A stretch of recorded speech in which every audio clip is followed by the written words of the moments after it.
Good afternoon on this February 2024.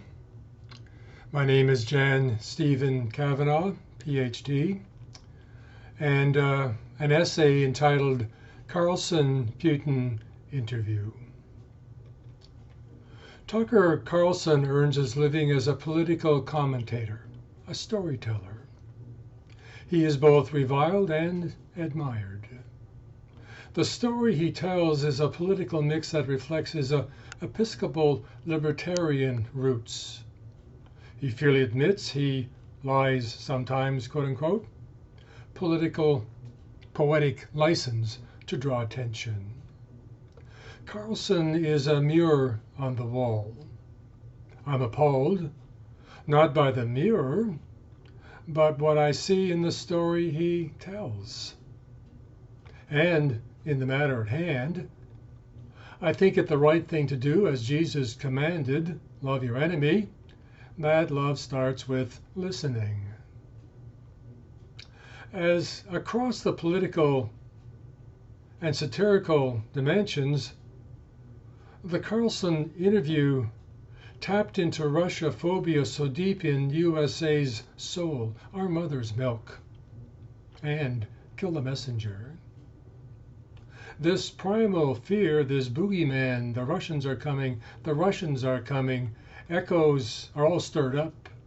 Echoes of the hysteria for war and lust, for killing in mainstream press as the Ukrainian war ramped up in 2022 are still in my ears. Hysteria.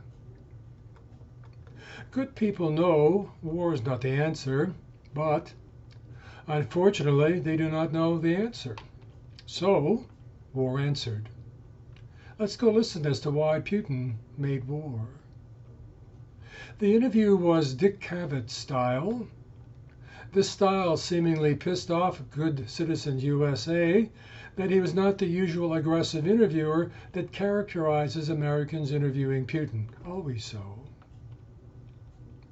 Putin commented later that he expected the usual hostile style. Fortunately, there is the YouTube to get the whole story, both sides, as I like to say.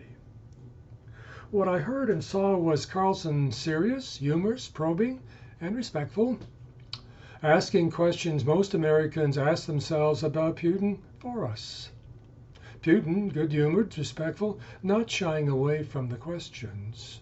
Interestingly, much of what he said aligns with the historical record as independently confirmed. Interesting.